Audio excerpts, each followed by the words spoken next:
Энд хэдэн алин байна? Мөн хэдэн персүүд жүрж байна? Энэ хичээлээр бид харьцааны тухай үзэх болно. Персүүд жүржид хэдэн алин оногдох вэ? Жүржнүүд энд байна. Бид юуны талаар ярьж байгааг тодруулахын тулд ялгаатай хоёр зүйлийн хоорондын тоо хэмжээг харьцаагаар үзүүлдэг. Бид энд хэд хэдэн аргыг үзнэ. Алимнуудыг бид тоолж чадна. 1, 2, 3, 4, 5, 6. Энд 6 алим байна. Харьцаа нь дараах хэлбэртэй болно. 6-г харьцах нь энд хэдэн жүрж байна вэ? 1, 2, 3, 4, 5, 6, 7, 8, 9. Өөрөөр хэлбэл 6-г харьцах нь 9. Алим жүрчний харьцаа 9-6 буюу 2 өөрөөр бичиж болно. 6-г харьцах нь 9. Гэхдээ бид үүгээр өөрсдөө тайвшруулж болохгүй. Тэр тусмаа бид харьцааны тухай алим болон жүржийн тооны харьцааны талаар тодорхой тооны жүржид хэдэн алим ноогдож байгаа талаар бодож байгаа үед ингэж болохгүй. Энэ талаар бодож байх үед бид эдгээр тоонуудыг хурааж болно. Энэ талаар та нар өмнө бодож үзсэн байж магадгүй. 6 ба 9-ийг хоёуланг нь 3-т хуваая. Ийм байдлаар бутгааг хурааж бич чадна. 6 ба 9-ийг хоёуланг нь 3-т хуваая. 6-г 3-т хуваахад 2 гарна. 9-ийг 3-т хуваахад 3 гарна.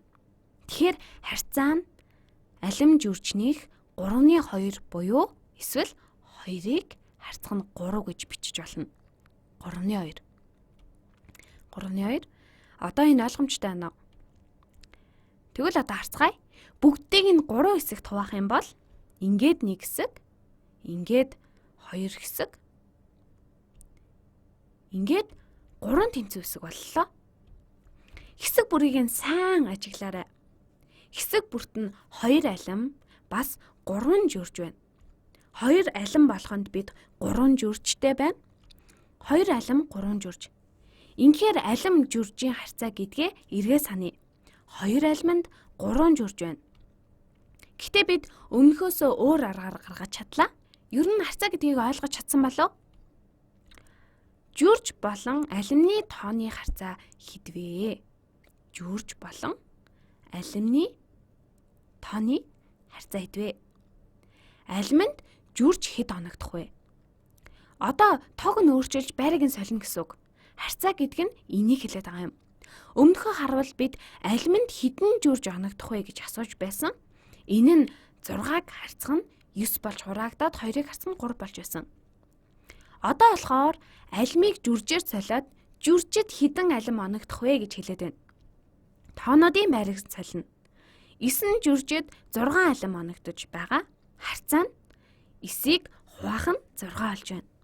Эсвэл 3-т хурааж өөрчлөн энэ нь 3-т хуваана гэсэн үг юм. 3 жүрж болгонд 2 алим оногдно. Бид 2 алим гаргасан.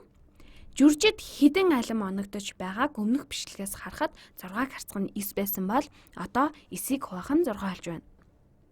Ингээд 9 жүржид 6 алим оногдож байна. 9-ийг хуваах нь 6. Өөрөөр хэлбэл 3 жүржинд 2 алим оногдож байна.